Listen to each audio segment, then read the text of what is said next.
it's recording. Okay, hi everyone. Hope you're all doing well out there.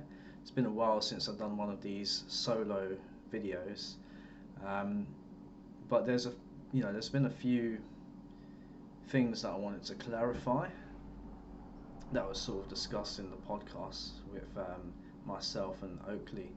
Um, yeah, I just wanted to expand upon some things because um, the thing with language is that we can say some things, and I think especially at this level when things, concepts that we try to explain or talk about aren't necessarily tangible,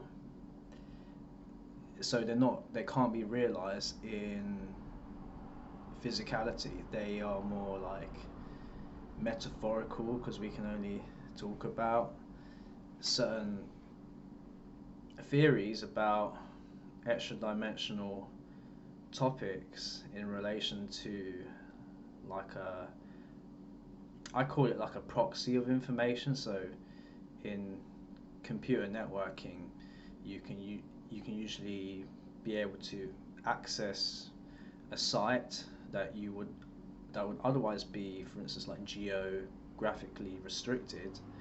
You could proxy requests through this proxy server, which you then connect to, so that you can access the other site. So the proxy would be in a place that's not not restricted. So it's a similar sort of thing in that it seems like the information that we're trying to ascertain can't be suspended in the 3D mind. It's incompatible. And I say this because of the fact that if spirit was to incarnate here, this place wouldn't exist. So it can never actually be here. It can't incarnate here because this place is wholly not of spirit because of the cannibalistic nature, and the two types of energies are just incompatible. And people incarnate spirit to degrees. This is where the spectrum between two extreme archetypes such as the spirited man and the NPC archetype and everything's in between comes into play, because it is a spectrum to how attached I guess you are and how introspective and how much you recognize a sort of experience that's happening here. So this proxy, um, you can think of it kind of like, if you know what an egregore is, they're like devices. And once again, I'm using the metaphor of a device. It's not a device, but let's just, for the restriction of language, call it a device. They're devices that exist in the layers of the onion, if you consider this reality to be like multiple layers. And the denser you go in, the more restrictions there are. There's like various ways of translating one form of information into another. So I guess a very practical example of that would be the fact that you've taken time out of your day to listen to this video, and there's an intention on my part to communicate something, and then that gets translated via vibrations in the air, which is one form of proxy, then to a diaphragm that transduces electrical impulses in the microphone, the camera, the webcam that I'm speaking into, which then gets stored as bits and bytes on a hard drive and is then uploaded via internet protocol and stored on a database somewhere, for which you then download it and stream it through UDP. So they're various, but in between these this information gets um, encoded, decoded, and gets put into multiple languages and different forms for the medium. So all I'm saying is that the limits of language is can't it's a representation of the original information, just as you're listening to me now, it's a representation of the original thought. So it's a real frustration, and it can really be highly dependent upon the life experiences you've had and what images and symbols come up in your mind in resonance to information, language. And I this is we're all kind of floating in our own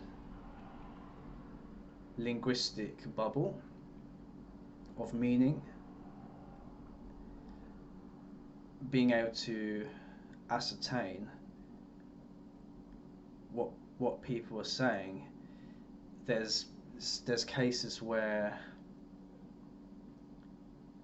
you even have to, for the sake of efficiency, or you can't suspend dualistic, non-dual concepts within language. So you might say something that triggers someone when actually you're talking about it from a multifaceted point of view. So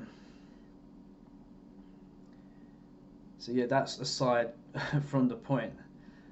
I wanted to talk about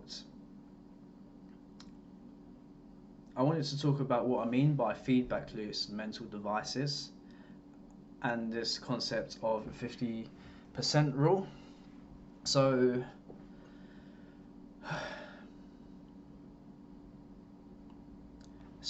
the ego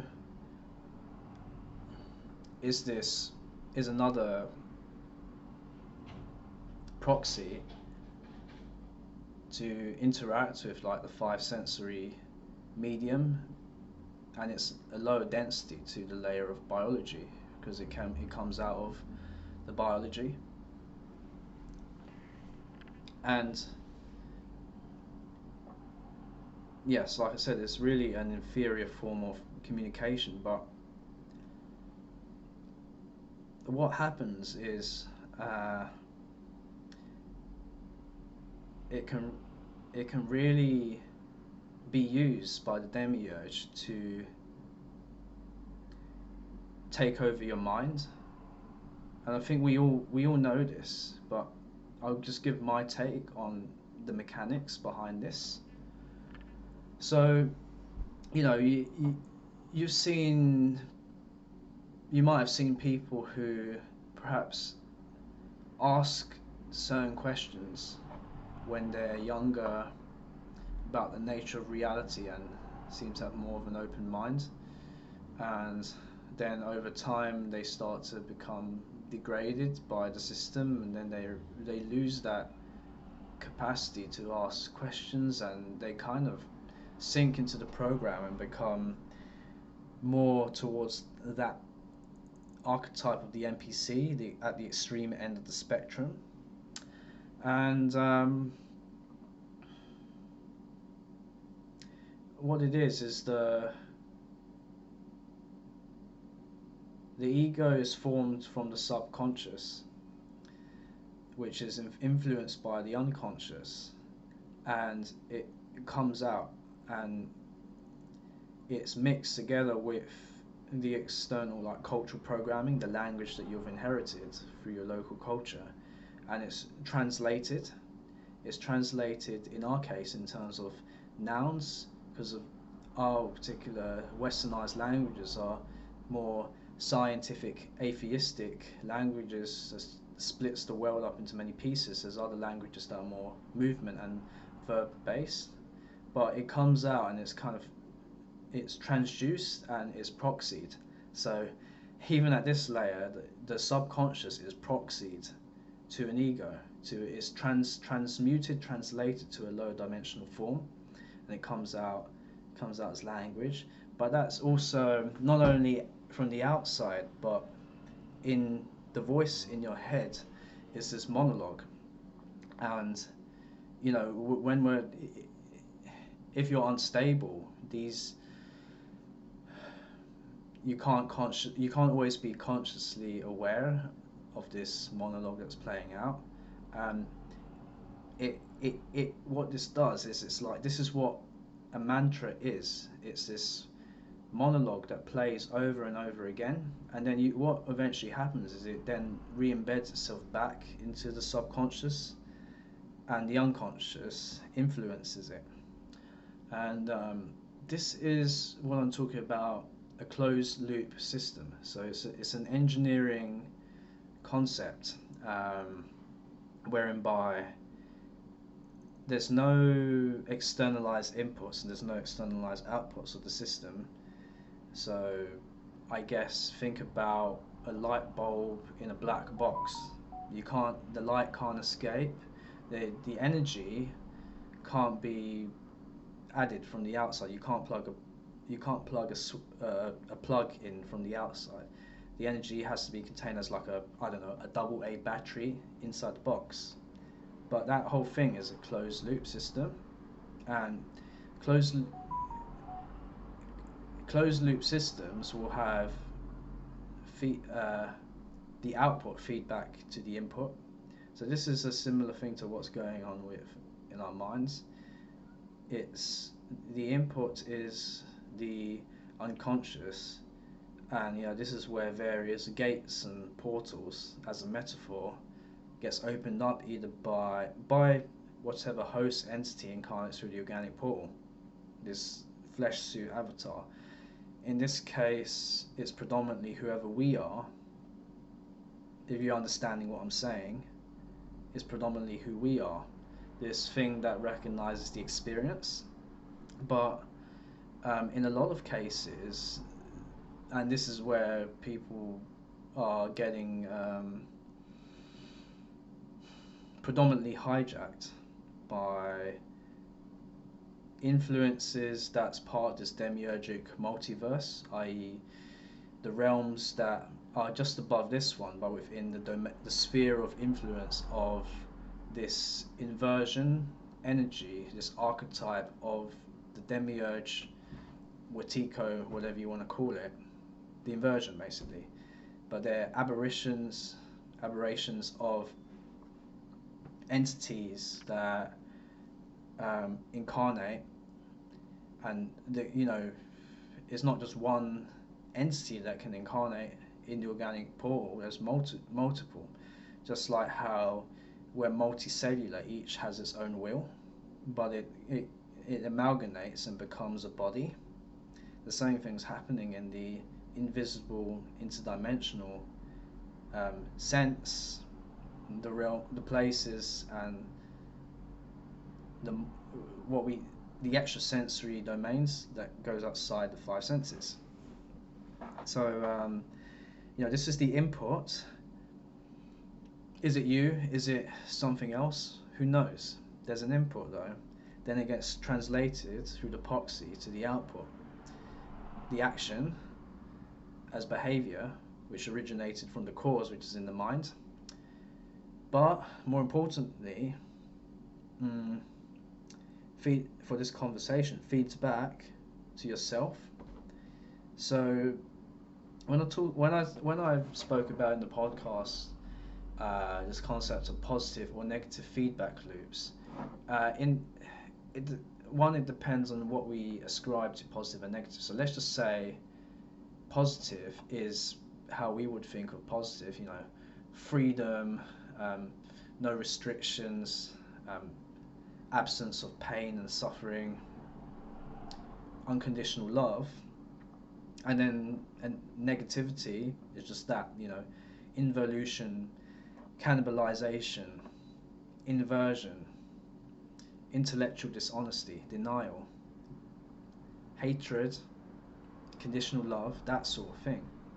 And what happens with positive feedback loops is the output fed back into the input reinforces the input, which then creates, which is then seen as a stronger input, which then creates a stronger output fed back, and then as the cycle goes round, as the feedback loop goes round, it reinforces the circuit, it becomes stronger.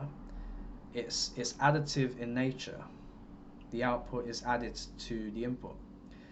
In negative feedback loops, the output is subtracted from the input, so it degrades the output over time, because you've got a lower input on each cycle.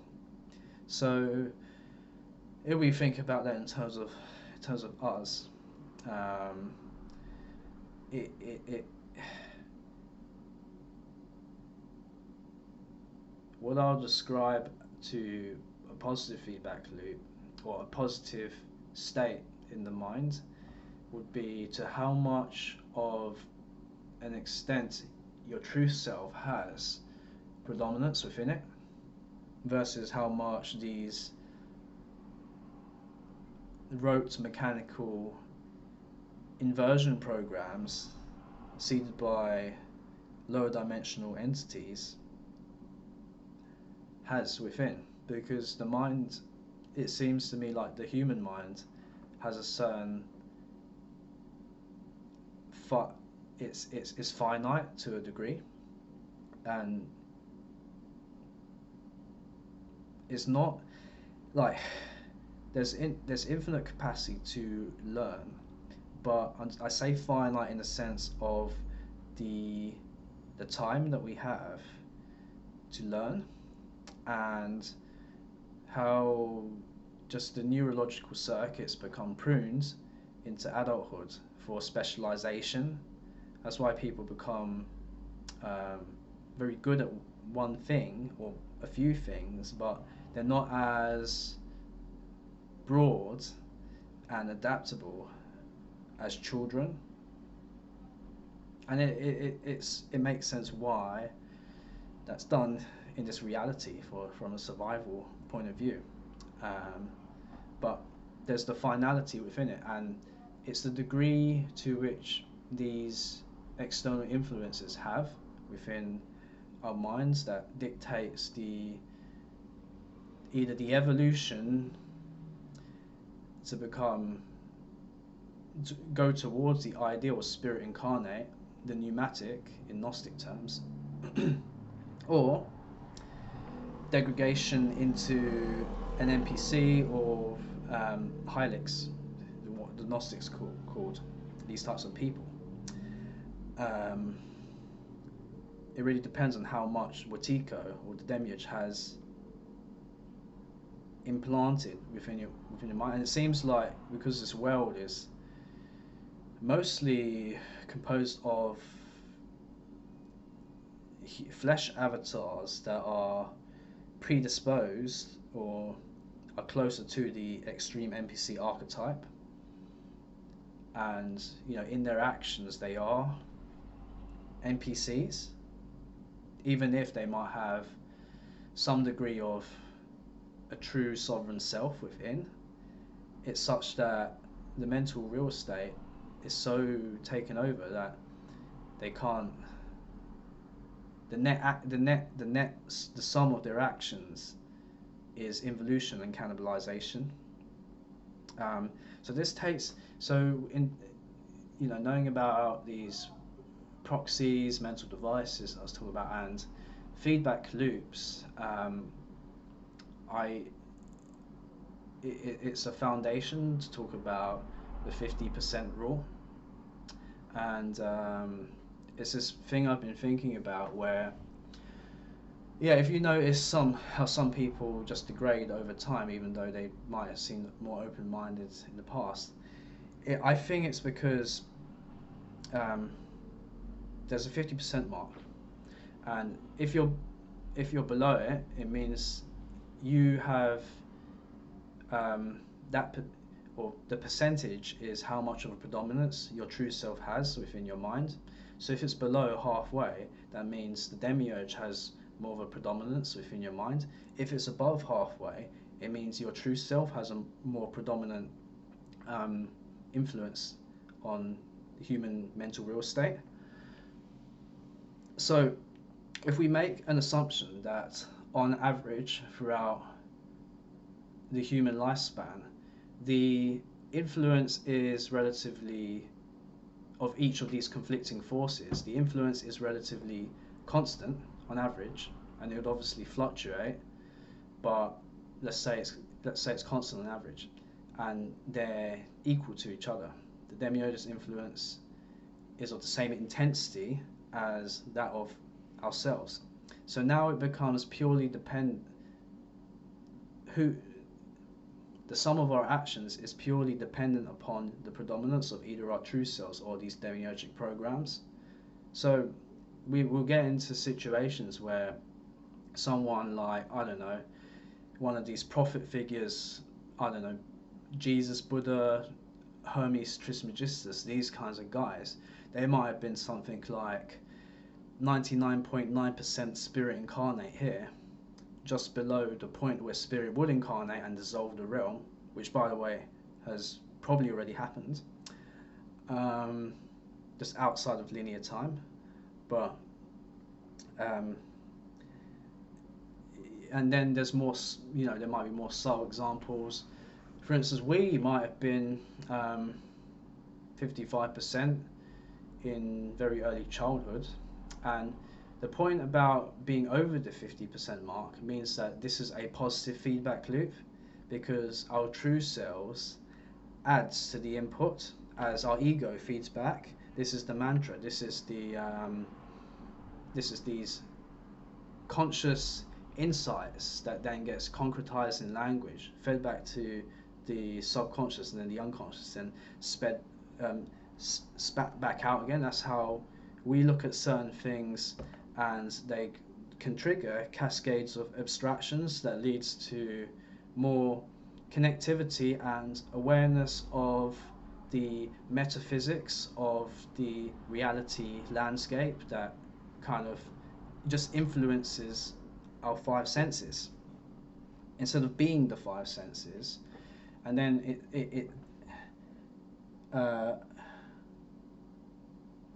so yeah, and this gets reinforced over time, because the more, at least I can only speak for myself, the more I think about this, my true self is just adding and adding and adding. So it's becoming more aware of what could be going on, and it's not from the arrogant point of view of saying that I know what's going on, or you know what's going on. It's more this mentality of maintaining openness and to new ideas and experiences, and having intellectual honesty to see things as they are, and to not be so affected by rote mechanical progress, and to just have an awareness of the magical nature of this place. Even though it seems to be predominantly a negative experience, there is still a very psychedelic, mystical aspect to the most mundane of things. But then, in the other case, where it's like below 50% mark,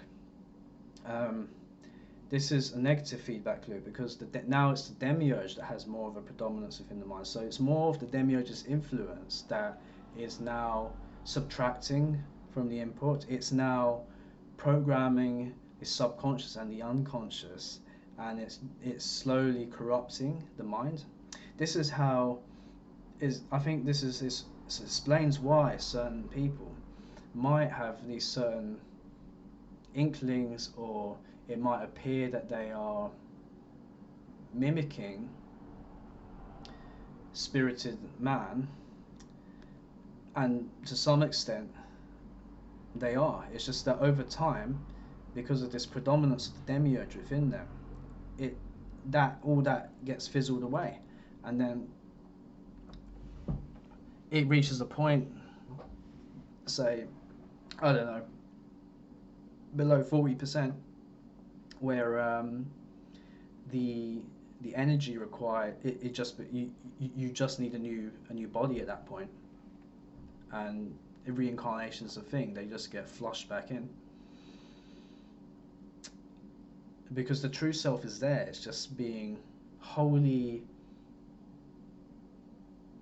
guided in an unholy masculine way. It's piggybacking off the demiurge is piggybacking off the divine creative energy, because the demiurge can't sustain it itself, and it's essentially coercing the divine spark into creating its own enslavement and self-cannibalization. So um, so yeah, I think the general rule with the 50% one is that you can be you can be close to being an NPC, 51%. Still, over time, you eventually raise in your awareness of what the fuck's going on here, and below that, below the 50% mark, 49%, you degrade. 50% is, I think, just a concept. I don't know if anyone stays on there, and it's just, it's an ideal, it's just a concept. So negate that case. It it explains a lot, and I think it gives, at least it gives me some discernment to know that it's worth your time with some people. And do I go around giving people a fucking percentage? No, I don't. And I wouldn't be able to unless, I wouldn't be able to get an idea without having spent time with them. But I'm just saying that this is more of a concept. There's no quantifiable way to measure this. How do you measure consciousness? How do you measure substance with lower dimensional tools? You can't. This is more the idea of why people just have this sort of will or drive, because that just gets stronger and stronger over time, and some people just give up. Well, I think it's not,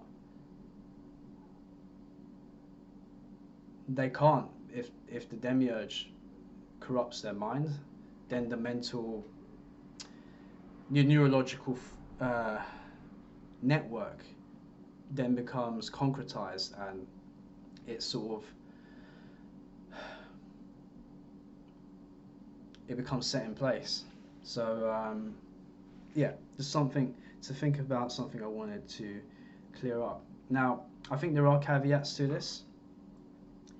There can be a case, I think, where you are, say, below 50%, say you're 45 to 48% true self. A trauma, extreme physical, spiritual experience, the loss of a loved one, physical trauma even, this does something to almost break the neurological pathways in the brain forcefully, not to the point of death, which it can do if you try to, say, force someone who was at, I don't know, 40% to 51%.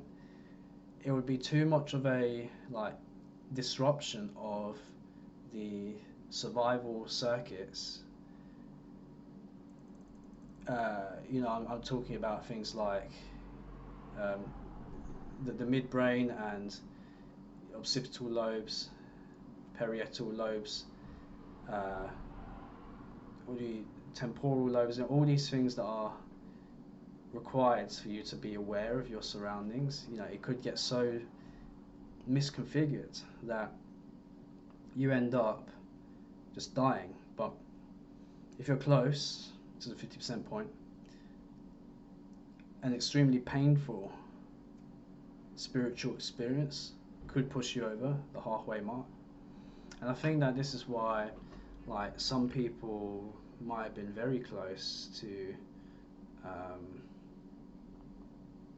the halfway mark, but say still slightly on, and then it's taken them decades of being asleep where they're slowly degraded. Bearing in mind, the closer you are to that halfway point, the slower it is for that evolution or that involution degradation, because the two conflicting forces are more closely balanced. So it will take longer for the predominant force to fully start to ramp up, because it's a feedback loop, right?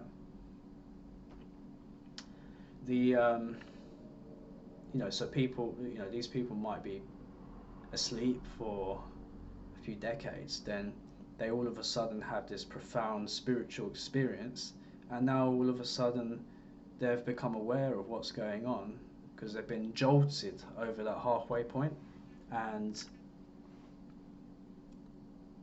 they now initiated their own salvation. So yeah, I think that's all I wanted to say. Something I wanted to clear up, and hopefully that makes sense. If you have any questions, leave it in the comments, and yeah, I'll be releasing a few more videos soon about certain scientific experiments around obedience psychology. It should be quite interesting, so look out for those. And got another podcast with Oakley coming up soon, so yeah, more stuff to come, and take care everyone out there, and until next time, don't let the demiurge fuck you.